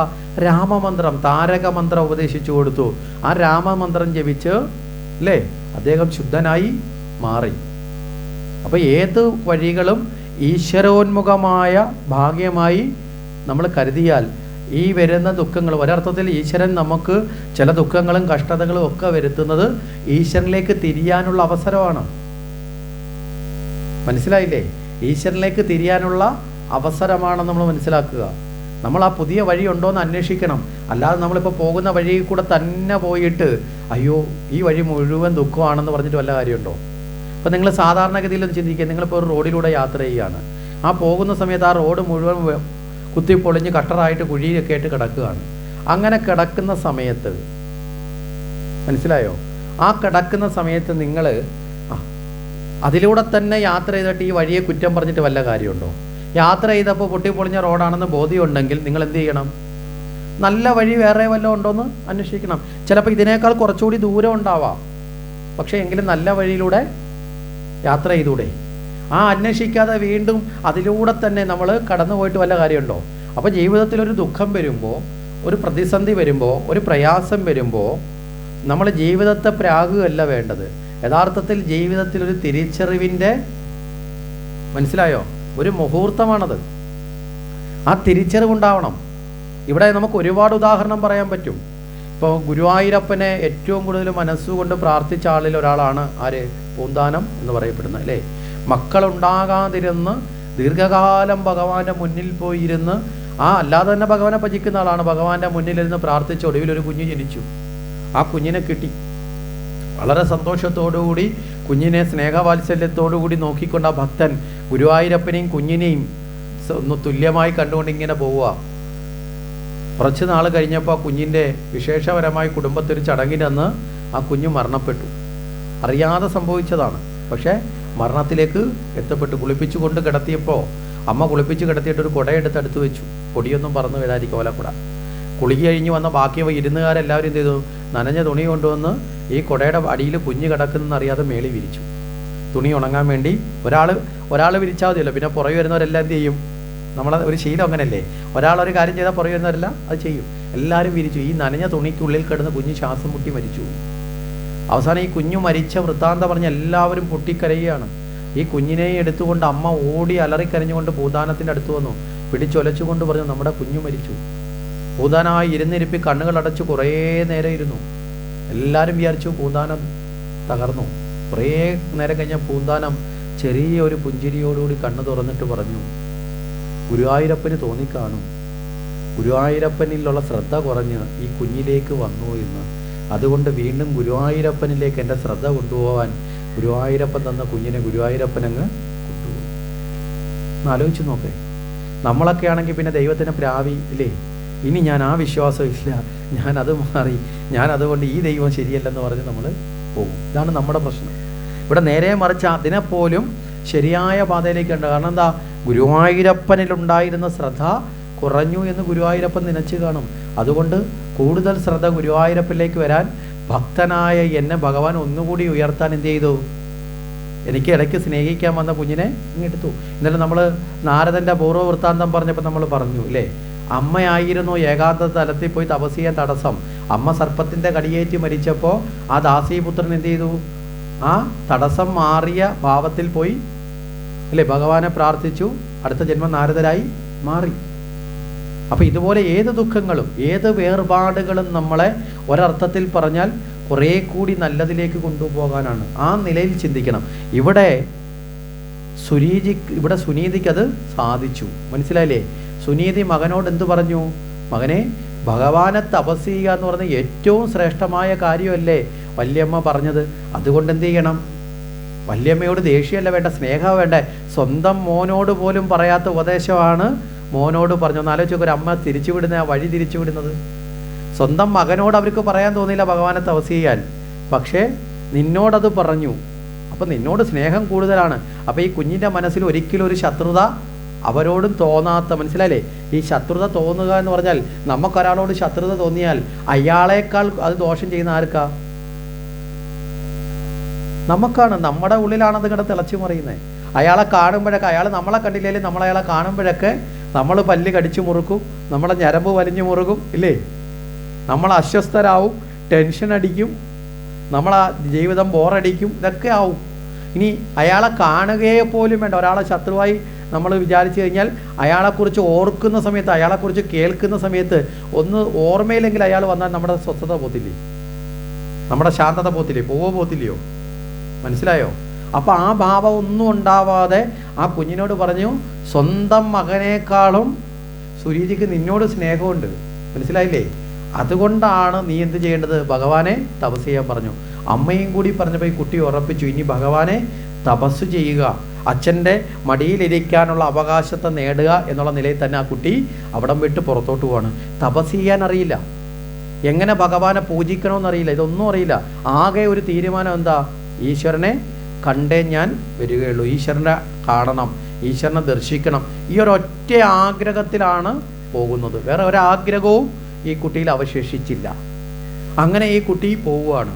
ഇവിടെയാണ് നമ്മൾ ഭഗവാനെ തേടി നമ്മൾ ജീവിതത്തിൽ ഇറങ്ങിത്തിരിച്ചാൽ, ചിലർ ചോദിക്കില്ലേ പിന്നെ ബാക്കിയൊക്കെ ഈശ്വരൻ തരുമോ അല്ലേ? ചില ആൾക്കാരോട് നമ്മൾ പറയത്തില്ലേ, പിന്നെ ജീവിക്കാൻ പട്ടിണിയായിപ്പോലെ അങ്ങനെ ആയിപ്പോൾ ഭഗവാൻ എല്ലാം തരുമോ? കുറേ ഇങ്ങനെ ചെയ്താൽ തീർച്ചയായും ഭഗവാനെ വേറെ ഒന്നും മോഹിക്കാതെ തേടിയാണ് നമ്മൾ പോകുന്നതെങ്കിൽ ഒരു സംശയവും വേണ്ട, നമുക്ക് ബാക്കിയെല്ലാം ആര് തരും? ഈശ്വരൻ തരും. അത് പണ്ടും അങ്ങനെ പുരാണ കഥകൾ ഇവിടെ വളരെ വ്യക്തമായിട്ട് പറയുന്നുണ്ട്. അത് അവിടെ മാത്രമല്ല, ഇപ്പം നമ്മൾ സ്വാമി വിവേകാനന്ദൻ്റെ ചരിത്രം ഒന്ന് എടുത്താൽ കാണാൻ സാധിക്കും. വിവേകാനന്ദ സ്വാമി ചിക്കാഗോയിലേക്ക് പോകുമ്പോൾ ഒരു പരിചയക്കാരൻ പോലും ഇല്ലാത്ത നാട്ടിലേക്കാണ് പോണത്. ഇന്നത്തെ കണക്ക് രാവിലെ ഫ്ലൈറ്റിൽ കയറി വൈകിട്ട് എന്ന് ഇറങ്ങുന്നതല്ല. ദിവസങ്ങളോളം കപ്പലിൽ കഴിഞ്ഞു. ആകെ ആ നാട്ടിലുള്ള ഒരാളിനെ പരിചയപ്പെടുത്താൻ ഒരു കത്ത് മാത്രമായിരുന്നു ഉണ്ടായിരുന്നത്. ആ കത്ത് ഈ കപ്പൽ യാത്രയിൽ വെച്ച് ആകപ്പാടെ കുറച്ച് പൈസ ഉണ്ടായിരുന്നു. ഈ ഭിക്ഷ എടുത്ത് കിട്ടിയതും പിന്നെ രാജാവ് കൊടുത്തിട്ടുള്ള കുറച്ച് പൈസ ഉണ്ടായിരുന്നു. ഈ പൈസ മൊത്തം കപ്പലിൽ വെച്ചിട്ടൊന്ന് ആലോചിച്ച് നോക്കണേ, ആ പൈസ ആരോ മോട്ടിച്ചുകൊണ്ട് പോയി. ആ കത്തും അതിൻ്റെ കൂടെ നഷ്ടപ്പെട്ടു, ഈ പൈസയും പോയി. ഇട്ടിരിക്കുന്ന വസ്ത്രമല്ലാതെ വേറൊന്നും ഇല്ലാത്ത അവസ്ഥയിലാണ് ഇവിടെ ചെല്ലുന്നത്. ഒരു ചെറുപ്പക്കാരൻ ഒരു അന്യനാട്ടിൽ അന്നത്തെ കാലത്ത് ചെന്നിറങ്ങുന്നത്.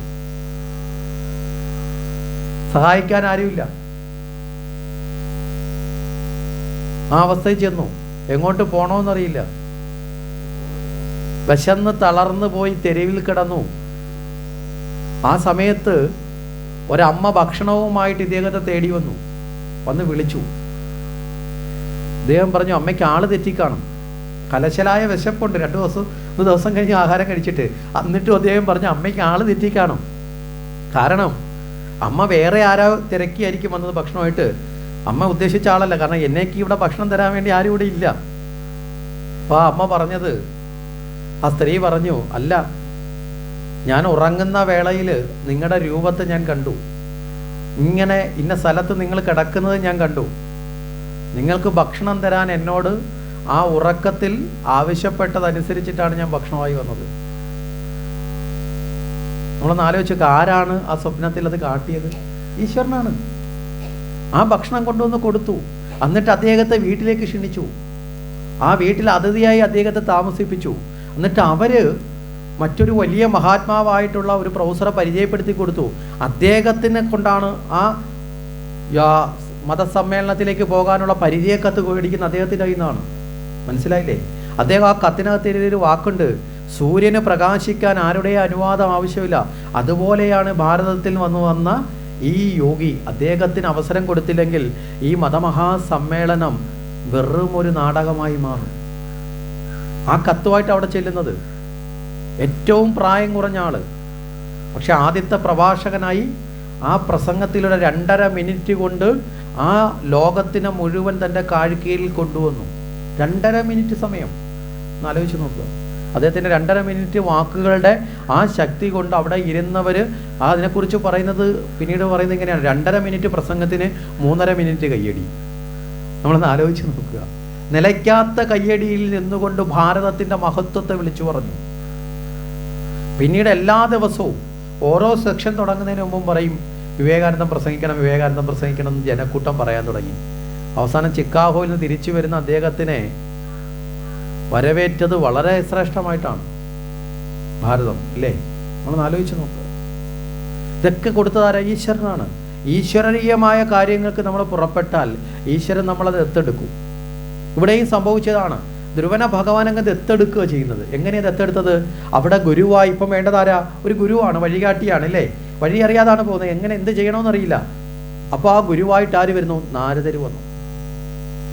നാരദർ വന്നിട്ട് ഈ കുട്ടിയുടെ മനോഭാവത്തെ ഒന്ന് പരീക്ഷിക്കുന്നുണ്ട്.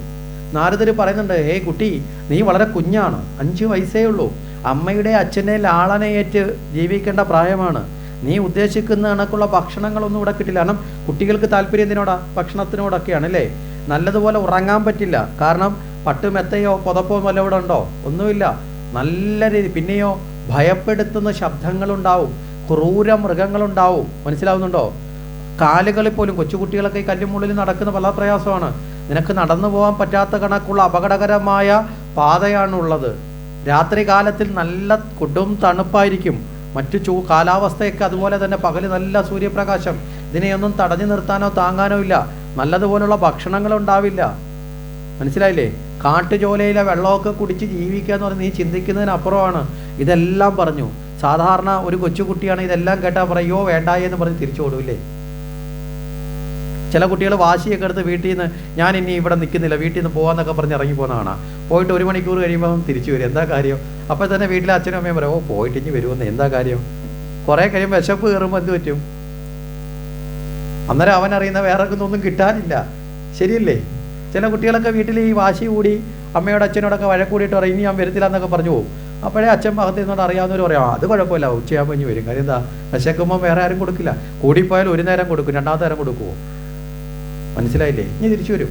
ഇതൊക്കെ പറഞ്ഞു നോക്കി. കുട്ടി ഇതിനകത്തൊന്നിലും ഇളവിയില്ല. അവനെ സംബന്ധിച്ചിടത്തോളം അവന് സുഖം കിട്ടിക്കൊണ്ടിരുന്ന സർവ്വതും കിട്ടില്ല എന്ന് 100% ഉറപ്പ് പറഞ്ഞു. മനസ്സിലായില്ലേ? എന്നിട്ടും അവൻ അത് കുഴപ്പമില്ല എന്ന് പറഞ്ഞു. എനിക്ക് ഈശ്വരനെ കിട്ടിയാൽ മതി. അത്രയും ദൃഢമായി മനസ്സ് ഈശ്വരനെ ഉറപ്പിക്കാൻ നമുക്ക് സാധിക്കാറുണ്ടോ? അത്രയും ദൃഢമായി മനസ്സുറപ്പിക്കാൻ നമുക്ക് സാധിക്കാറുണ്ടോ? ഭക്ഷണം കൊണ്ടുവരുന്നതിൽ ഉറപ്പിക്കുന്ന ആരെയല്ല ചോദിച്ചത്, ഭഗവാനിൽ ഉറപ്പിക്കുന്ന ആരെയാണ് ചോദിച്ചത്. എല്ലാവരും നോട്ടം അങ്ങോട്ടങ്ങ് പോയി. ആ നോട്ടം കാണുമ്പോൾ അറിയാം എത്രത്തോളം ഉറപ്പുണ്ടെന്ന്. ആ കുട്ടി പറയുകയാണ്, ഭൗതികമായി തനിക്ക് തൻ്റെ പ്രായത്തിൽ തനിക്ക് ലഭിക്കുന്ന ഒരു സുഖവും കിട്ടിയില്ല എങ്കിലും എനിക്ക് പ്രശ്നമില്ല, എനിക്ക് ഭഗവാനെ കിട്ടിയാൽ മതി. ഈ ഒരു ഉറപ്പ് നമുക്ക് ഭക്തിയിലുണ്ടോ? ഉണ്ടോ? ഇതില്ലാത്തത് കൊണ്ടാണ് നമ്മളിപ്പോഴും ഭഗവാന്റെ മുമ്പിൽ പോയി തൊഴുന്നത് പോലും. എന്തിനാ? സുഖം കിട്ടാനുള്ള വസ്തുക്കൾക്ക് വേണ്ടിയിട്ടല്ലേ? ആണോ അല്ലയോ? നമ്മളിപ്പോഴും ഭഗവാന്റെ മുമ്പിൽ പോയി തൊഴുന്നത് എന്തിനു വേണ്ടിയിട്ടാ? സുഖം കിട്ടാനുള്ള വസ്തുക്കൾക്ക് വേണ്ടിയാ. ഭഗവാനെ കിട്ടാൻ വേണ്ടി തൊഴുതാറുണ്ടോ? കള്ളം പറയരുത്. യജ്ഞശാലയിരുന്ന് ഭഗവാനെ കിട്ടാൻ വേണ്ടി തൊഴുതാറുണ്ടോ? സുഖം കിട്ടാൻ വേണ്ടിയിട്ടാ. ഇനി ഒന്നും മോഹമില്ല. എന്നാ വീട്ടിൽ നിന്ന് ഇങ്ങോട്ട് വരുന്ന വഴിക്ക് വരുമ്പോഴേക്കും കാലിൻ്റെ മുട്ടിനൊരു വേദന. അപ്പം വന്നിട്ട് എന്ത് വിചാരിക്കും? ഭഗവാനെ മുട്ടുവേദന മാറ്റി തരണേ. ശരിയല്ലേ? ഈ മോഹം വന്ന് കയറുന്നതോടുകൂടി നമുക്ക് ഭഗവാനെ നഷ്ടപ്പെട്ടുകൊണ്ടേയിരിക്കും. നമ്മൾ ഓരോ അവസരവും ഭഗവാനെ കിട്ടാനുള്ള ഓരോ അവസരവും നമ്മൾ എന്ത് ചെയ്യും? ലാപ്സാക്കിക്കൊണ്ടിരിക്കുകയാണ്, ക്യാൻസൽ ചെയ്തുകൊണ്ടിരിക്കുക. മനസ്സിലായില്ലേ? ആ അവസരങ്ങൾ കളഞ്ഞുകൊണ്ടിരിക്കുക. ഇവിടെയാണ് നമ്മൾ മനസ്സിലാക്കേണ്ടത്, ഈ അവസരങ്ങൾ എപ്പോഴും കിട്ടുന്നതുമല്ല. ആണോ? ഇവിടെ ആ ധ്രുവനാകട്ടെ പൂർണ്ണ ബോധത്തിൽ പൂർണ്ണമായ നിശ്ചയദാർഢ്യത്തെ ധ്രുവം പറയുകയാണ്, എനിക്ക് ആ സുഖങ്ങളൊന്നും കിട്ടിയില്ലേലും വേണ്ടിയില്ല, എനിക്ക് എന്തു മതി? എന്ത് കഷ്ടപ്പാട് ഞാൻ സഹിച്ചോളാം, എനിക്ക് ഈശ്വരനെ കിട്ടി. ഇതാണ് ഭക്തന് വേണ്ട മനോഭാവം. മനസ്സിലല്ലേ? എന്തൊക്കെ പ്രതിസന്ധികൾ, എന്തൊക്കെ ബുദ്ധിമുട്ടുകൾ ഉണ്ടായാലും അതെല്ലാം ഞാൻ ഭഗവാനെ നേടാനുള്ള, മനസ്സിലായില്ലേ, ആ പാതയായി സ്വീകരിച്ചു കൊള്ളാം. നമ്മൾ ശബരിമലയ്ക്ക് പോകും ശരണം വിളിക്കാറുണ്ടല്ലോ, കരിമല കയറ്റം കഠിനം പൊന്നയ്യപ്പ. അറിഞ്ഞുകൊണ്ടാണ് നമ്മൾ ചവിട്ടാൻ ചെല്ലുന്നത്, അല്ലേ? കാരണം എന്താ? ആ ബുദ്ധിമുട്ടുകളൊക്കെ സഹിച്ചാലേ നമുക്ക് എത്താൻ പറ്റൂ. ഇതേ ഭാവം സാധനയിൽ, ഈശ്വരാരാധനയിൽ നമുക്കുണ്ടാവണം. ഈശ്വരനെ നേടാൻ വേണ്ടി ഏത് ദുഃഖവും ഞാൻ സഹിച്ചുകൊള്ളാം. മനസ്സിലായില്ലേ? ഏത് സുഖമെന്ന് തോന്നുന്നതിന് ഞാൻ ഉപേക്ഷിച്ചു കൊള്ളാം. ഇവിടെയാണ് സുഖദുഃഖങ്ങൾ നമ്മൾ മനസ്സിലാക്കേണ്ടത്. ഇവിടെ കേവലമായ സുഖങ്ങൾ ആണ് നമുക്ക് കിട്ടുന്ന ബാക്കി എല്ലാ സുഖങ്ങളും. ആ സുഖങ്ങൾ നാളെ ദുഃഖത്തെ തരും. ശരിയായ ബുദ്ധി നമ്മളിൽ എത്തുമ്പോൾ നമ്മളത് തിരിച്ചറിയും. ഈ സുഖത്തെ ഇപ്പം നമ്മൾ പ്രാർത്ഥിക്കുന്ന സുഖങ്ങൾ ഓരോന്നും ദുഃഖത്തിനെ വരവേൽക്കുന്നതാണ്. പറഞ്ഞു മനസ്സിലായില്ലേ? തൊട്ടുപുറകിലെ ദുഃഖത്തെ വരവേൽക്കും. ഈ പാമ്പിൻ്റെ വാലി പിടിക്കുന്നതാണൊക്കെ. വാലി പിടിച്ചുകൊണ്ട് നമ്മൾ നടന്നു പോയാൽ എൻ്റെ പുറകിൽ എന്തുണ്ടാവും? തലയുണ്ടാവും. മനസ്സിലായില്ലേ?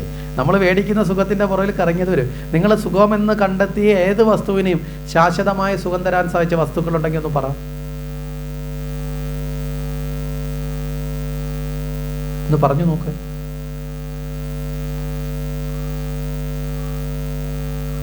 ഏതെങ്കിലും ഉണ്ടോ? ചിന്തിച്ചു നോക്കിയാൽ മതി. വലിയൊരു വീട് വെച്ചാൽ സുഖമെന്ന് ധരിക്കും. വീട് വെക്കും. കുറച്ചു കാലം കഴിയുമ്പോൾ വീട് മൊത്തം അടിച്ചു തൂക്കാൻ പോലും ഇത്രയും സ്ഥലവും കൂടെ തൂക്കേണ്ട ഞാനാണല്ലോ ഈശ്വര എന്ന് വന്നപ്പോൾ ദുഃഖമായി. മനസ്സിലാക്കില്ലേ? ഒരിക്കലും ഒരാൾ പറഞ്ഞതാണ് 10-60 ലക്ഷം രൂപയിലാക്കി 2 നില വീടൊക്കെ വെച്ചു. വെച്ചപ്പോൾ ഭയങ്കര ആഗ്രഹത്തിൽ വെച്ചു. ലോണൊന്നും എടുത്തില്ല, അത്യാവശ്യം പൈസയൊക്കെ ഉള്ളതുകൊണ്ട് വീട് വെച്ചു. ഇതെല്ലാം കഴിഞ്ഞപ്പോൾ ഇപ്പോഴത്തെ പ്രശ്നം ഈ 2ാമത്തെ നില കയറി എങ്ങനെ തൂക്കുമെന്ന്, കാരണം നടുവ് ചെയ്യാം. ഇപ്പോൾ അതുകൊണ്ട് 2ാമത്തെ നില തൂക്കാൻ വേണ്ടി കൂലിക്ക് ആളിനെ വെച്ചിട്ടാണ് തൂക്കുന്നത്. ഞാൻ പറഞ്ഞു മനസ്സിലായി? ഇതൊക്കെ സ്വാഭാവികമായിട്ടും ഉണ്ടാകുന്ന പല വീടുകളുടെ അവസ്ഥയാണ്.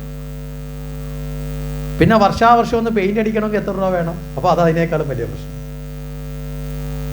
മനസ്സിലായില്ലേ? ഒരു വലിയ വീട്. ചിലത് വളരെ സന്തോഷത്തോടെ നമ്മൾ കണ്ടിട്ടില്ലേ, സിനിമ അഭിനയിക്കുന്നതൊക്കെ ചില കല്യാണത്തിനൊക്കെ ഇന്ന് ഫോട്ടോ എടുക്കുന്നതും വീഡിയോ പിടിക്കുന്നതൊക്കെ. ഇതെല്ലാം കഴിഞ്ഞ് കല്യാണമൊക്കെ കഴിഞ്ഞ് ഒരു 6 വർഷം കഴിയുമ്പോൾ ചോദിക്കുമ്പോൾ പറയും വേണ്ടായിരുന്നു അല്ലേ? കണ്ടപ്പോൾ ഷാരൂഖ് ഖാനാണ് ഇരിക്കുന്നത്, സ്വഭാവം കണ്ടപ്പോൾ ചാർലി ചാപ്ലിനേക്കാൾ കഷ്ടമാണ്. ചാർലി ചാപ്ലിൻ പിന്നെ നല്ലതാണ്, കാരണം ചിരിച്ചോണ്ടെങ്കിലും നടക്കും. പുറമേ കാണുന്ന പല പല പുറമോടികൾ കൊണ്ട് നമ്മൾ നേടിയതൊക്കെ പലപ്പോഴും പിന്നീട് ദുഃഖം. ഇനി ഈ വസ്തുക്കളൊക്കെ ഒന്ന് വിട്ടു നോക്കേ. ഇപ്പം അമ്പലപ്പുഴ പാൽപ്പായസം നമുക്കൊരു ഗ്ലാസ് തന്നു, നമുക്കതൊരു സുഖം തോന്നി. 2ാമത്തെ ഗ്ലാസ് തന്നു, 3ാമത്തെ ഗ്ലാസ് തന്നു, ഒരു 6ാമത്തെ ഗ്ലാസ് തന്നാൽ നമുക്ക് സുഖം കാണുമോ? 6ാമത്തെ ഗ്ലാസ് എന്നിട്ട് കുടിയെന്ന് പറഞ്ഞാൽ നിങ്ങൾ ദേഷ്യപ്പെടത്തില്ലേ? ഒന്ന് കൊണ്ടുപോയേ, ചുമ്മാതെ മനുഷ്യനെ ശല്യപ്പെടുത്തില്ലേ എന്ന് പറയത്തില്ലേ? 1ാമത്തെ ഗ്ലാസ് നിങ്ങൾക്ക് തരാതെ കൊണ്ടുപോയായിരുന്നെങ്കിലോ നിങ്ങൾക്ക് അവരുടെ പേര് ദേഷ്യം വരത്തില്ലേ? ആ 1ാമത്തെ ഗ്ലാസ് തരാതെ പോയായിരുന്നെങ്കിൽ അവരോട് നിങ്ങൾ ശത്രുത കൽപ്പിച്ച് ഇല്ലേ ദേഷ്യം വരും. അവസാനം 6 ഗ്ലാസ് കഴിഞ്ഞ് 7ാമത്തെ നിർബന്ധിച്ച് കുടിപ്പിക്കാൻ നിന്നാലോ നിങ്ങൾ ദേഷ്യപ്പെടും. എന്താ കാര്യം? ഇത് മടുത്തു. ആ സുഖം, ഏതൊരു സുഖം അങ്ങനെയുള്ളൂ. ഈ മടുപ്പില്ലാത്ത ഒന്ന് ഈശ്വരനിൽ മാത്രമേ ഉള്ളൂ. ആ നിലയിൽ കൃത്യമായി ഈശ്വരൻ. അതുകൊണ്ടാണ് നമ്മൾ ഭാഗവതം തുടങ്ങിയപ്പോൾ തന്നെ പറഞ്ഞു, ആദ്യത്തെ സ്തുതി ആരുടേതാ? കുന്തി മാതാവിൻ്റെതാണ്.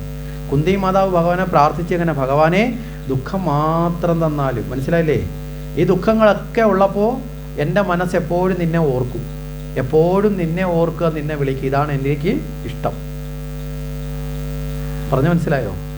ഭഗവാൻ ഏറ്റവും പ്രിയപ്പെട്ടവരാണ് ഭഗവാൻ ദുഃഖം കൊടുക്കുന്നത്. ഇപ്പം നാളെ കൃഷ്ണാവതാരത്തിലേക്ക് നമ്മൾ വരും. നമ്മളൊന്ന് ആലോചിച്ച് നോക്കുക, ഭഗവാന്റെ അമ്മയാവാനുള്ള ഭാഗ്യമല്ലേ ദേവകിക്ക് കിട്ടിയേ അല്ലേ? ഇപ്പം നമ്മളോട് ചോദിക്കുക, ഭഗവാന്റെ അമ്മയാവാനുള്ള ഭാഗ്യം കിട്ടിയാൽ സ്വീകരിക്കുകയോ ഇല്ലയോ? സ്വീകരിക്കുകയോ ഇല്ലയോ? സ്വീകരിക്കുമോ? സ്വീകരിക്കും. പക്ഷെ നിങ്ങളൊന്ന് ആലോചിച്ച് നോക്കേ, വിവാഹം കഴിഞ്ഞ് കല്യാണം കഴിഞ്ഞ് ഹണിമൂണിന് പോകാൻ വരുമ്പോൾ തന്നെ മുടിക്ക് കുത്തിപ്പിടിച്ച് വാളും കൊണ്ട് കൊല്ലാൻ സഹോദരൻ നിൽക്കുന്ന അവസ്ഥയിലുള്ള ദുഃഖം ചെറുതാണോ? ഇനി അത് കഴിഞ്ഞിട്ടോ കാരാഗൃഹത്തിൽ ഒരു വിരുന്ന് പോലും പോകാൻ പറ്റാതെ കാരാഗൃഹത്തിനുള്ളിൽ കിടക്കേണ്ടി വന്നില്ലേ? അതും ഗർഭകാലഘട്ടത്തിൽ നമ്മളൊന്ന് ആലോചിക്കുക, കൈക്കും കാലിലൊക്കെ വിലം കിട്ടിട്ട് ഒരു ഗർഭകാലഘട്ടത്തിൽ കിടക്കുക എന്ന് പറയുന്ന അവസ്ഥ എന്താ? അല്ലാതെ തന്നെ കിടക്കുക എന്ന് പറയുന്ന ബുദ്ധിമുട്ടുള്ള സമയമാണല്ലേ? അല്ലേ? ശരിയല്ലേ? നിങ്ങളാരും കിടന്നിട്ടില്ലേ അങ്ങനെ? ഇരിക്കുന്ന ഇരുത്ത കണ്ടാൽ ഞങ്ങളാർക്കും മാവേലിക്കരക്കാർക്കൊന്നും ഇങ്ങനെ ഇതൊന്നും ബാധകമൊന്നുമല്ല. വളരെ ബുദ്ധിമുട്ടുള്ള അവസ്ഥയാണ്.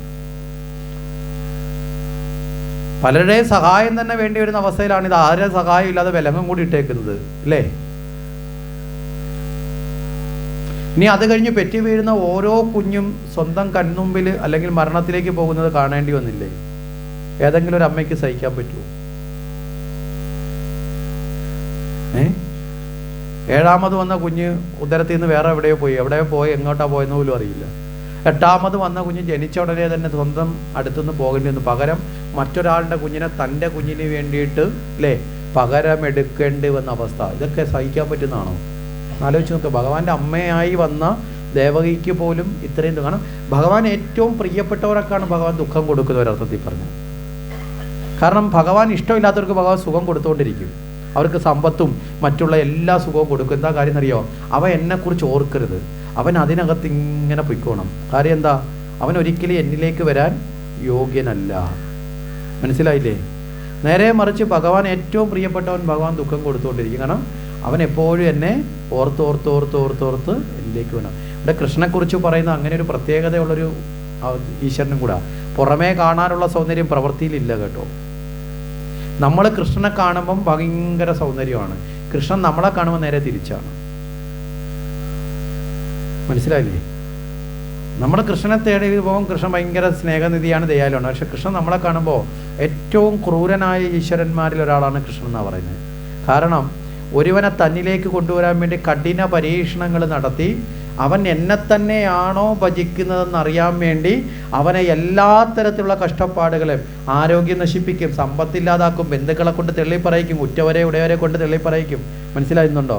സർവ്വ ആശ്രയവും ഇല്ലാത്ത അവസ്ഥയിലേക്ക് എത്തിച്ചിട്ട് അവൻ എന്നെ തന്നെയാണ് ആശ്രയിക്കുന്നത് ഉറപ്പ് വരുത്തി കഴിഞ്ഞാൽ മാറോടെ ചേർത്ത് പിടിക്കും. അതുവരെ കൃത്യമായ പരീക്ഷണം കൊടുക്കുന്ന ആളാണ് കൃഷ്ണൻ. അങ്ങനെ ഒരു പ്രത്യേകത കൂടിയുണ്ട്. ശരി, ഇവിടെ പറഞ്ഞത് ഭഗവാന് അവിടെ ആ നാരദരെ അയച്ചു ധ്രുവനെ ദത്തെടുത്തു. ഇവിടെ ഇവിടെ നാരദ മഹർഷി ഇവിടെ ധ്രുവന്റെ അടുത്ത് ഈ കാര്യങ്ങളൊക്കെ പറഞ്ഞു. പക്ഷെ അചഞ്ചലമായ നിഷ്ഠ, ആ ഭക്തി കണ്ടു ബോധ്യപ്പെട്ടു, ഉത്തമ ബോധ്യം വന്നു. അതുകൊണ്ട് അദ്ദേഹം എന്ത് ചെയ്തു? അവിടെ എങ്ങനെയാണ് പൂജാതി വിധികളും ഭഗവാനെ പ്രാർത്ഥിക്കേണ്ടതെന്നൊക്കെ ആര് പറഞ്ഞു കൊടുത്തു? നാരദര് ഗുരുവായി നിന്ന് ഉപദേശങ്ങളൊക്കെ കൊടുത്തു.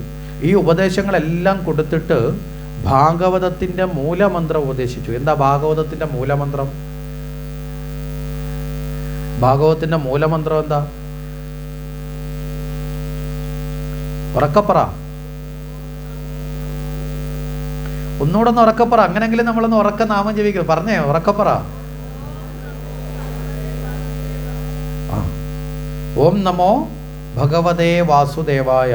12 സ്കന്ധങ്ങളിലുള്ള ഓരോ സ്കന്ധങ്ങളെ ഓരോ അക്ഷരം വെച്ച് കണക്ക് കൂട്ടിയാൽ ദ്വാദക്ഷ അക്ഷരാവലി. മനസ്സിലായില്ലേ? ദ്വാദക്ഷ മന്ത്രം എന്നുള്ള നിലയിൽ 12 അക്ഷരങ്ങൾ ചേർന്ന മന്ത്രമാണ്, മഹാമന്ത്രമാണ് ഒന്ന്.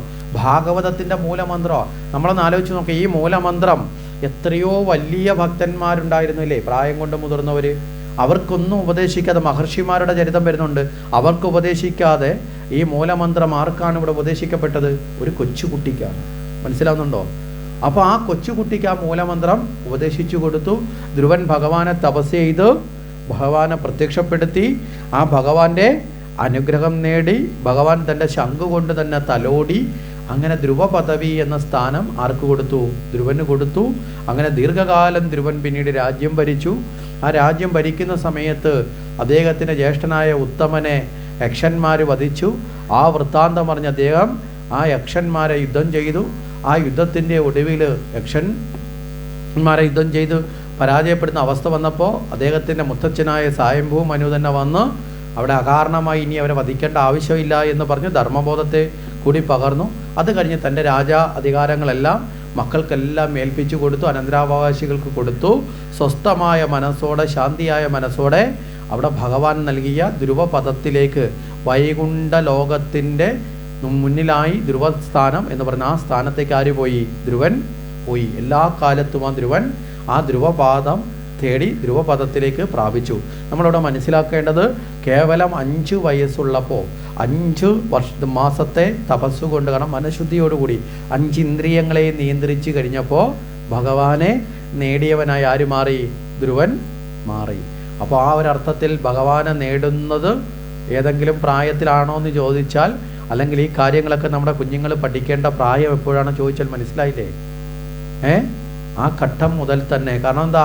ഇതൊക്കെ പഠിച്ചത് കൊണ്ട് കുഞ്ഞുങ്ങൾ പിന്നെ സന്യാസിയായി പോകുന്നില്ല. ഇവിടെ ധ്രുവൻ ഭഗവാനെ നേടിയിട്ട് പിന്നെയും രാജാവായിട്ടാണ് രാജ്യം ഭരിച്ചത്. മനസ്സിലായില്ലേ? ദീർഘകാലം രാജ്യം ഭരിച്ചു. അവനവൻ്റെ കർത്തവ്യം ചെയ്യുക. ഈ സന്യാസം എന്ന് പറയുന്നത് എല്ലാവർക്കും സാധിക്കുന്നൊന്നുമല്ല.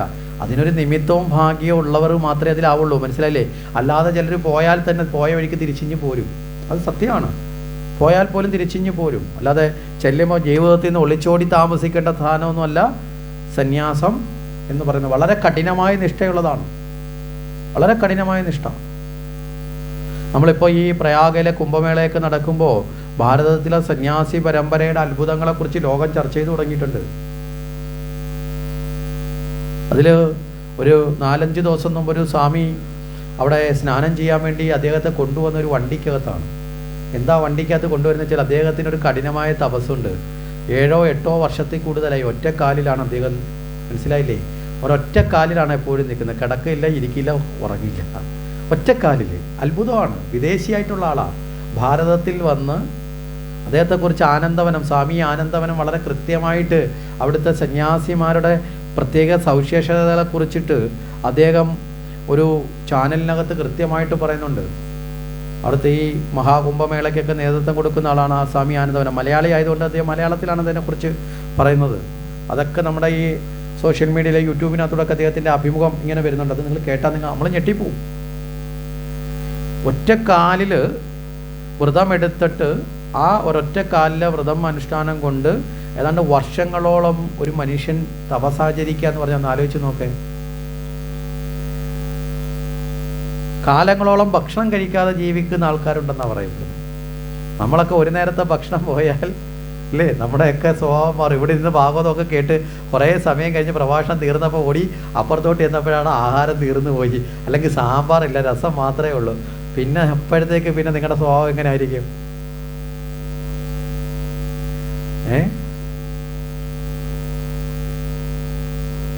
കാലങ്ങളോളം ഭക്ഷണം കഴിക്കാതെ വെള്ളം മാത്രം കുടിച്ച് ജീവിക്കുന്ന ആൾക്കാർ, വസ്ത്രങ്ങൾ ധരിച്ചിട്ട് വർഷങ്ങളായവർ. മനസ്സിലായില്ലേ? ഒരു സ്വാമിയെക്കുറിച്ച് പറഞ്ഞു ഏതാണ്ട് 10-60 വർഷത്തിൽ കൂടുതലായി വസ്ത്രങ്ങൾ ധരിക്കാറില്ല. നമ്മൾ ആലോചിക്കുക, അവർ താമസിക്കുന്നത് എവിടെയാണെന്ന് കൂടെ ചിന്തിക്കുക. വസ്ത്രം ധരിച്ചോ ധരിക്കുന്നില്ല എന്നുള്ള ശരീരത്തിൻ്റെ നാണവമാനോ അല്ല നമ്മൾ ചിന്തിക്കേണ്ടത്. അവർ താമസിക്കുന്നത് കൊടും മഞ്ഞത്താണ് അല്ലേ? ഹിമാലയത്തിൻ്റെ സാനുക്കളിലുള്ള മഞ്ഞിൻ്റെ അവസ്ഥ അറിയാലോ. മനുഷ്യൻ്റെ ശരീരത്തിൻ്റെ ഈ രക്തമുറഞ്ഞു പോകുന്ന അവസ്ഥയിലുള്ള സ്ഥലത്താണ് അവർ ജീവിക്കുന്നത്. ഇങ്ങനെയുള്ള മഹാ അത്ഭുതങ്ങളുണ്ട് താപസന്മാരുടെ വ്രതാനുഷ്ഠാനങ്ങൾ. അപ്പം ഭഗവാനെ നേടേണ്ട അത് നമ്മൾ മനസ്സിലാക്കേണ്ടത്, ഇവിടെ പിന്നീട് രാജാധികാരിയായിട്ട് രാജ്യം ഭരിച്ച് അതെല്ലാം കഴിഞ്ഞിട്ടാണ് ധ്രുവൻ വീണ്ടും ആ മോക്ഷഗതിയിലെ പൂർണ്ണതയിലേക്ക് പോകുന്നത്.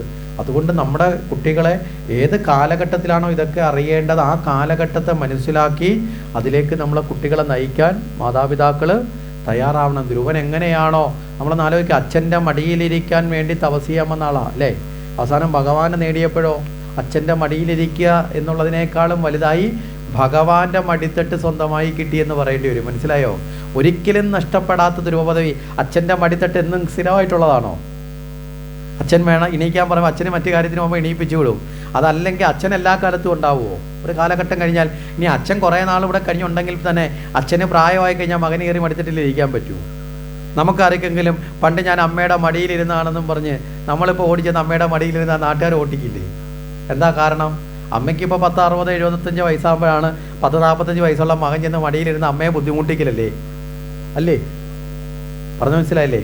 അപ്പോൾ ഇവിടെ ആ ഭഗവാന്റെ മടിത്തട്ടിനെ നേടുന്ന അവസ്ഥയിലേക്ക് എത്തിച്ചേർന്ന മംഗളകരമായ അവസ്ഥ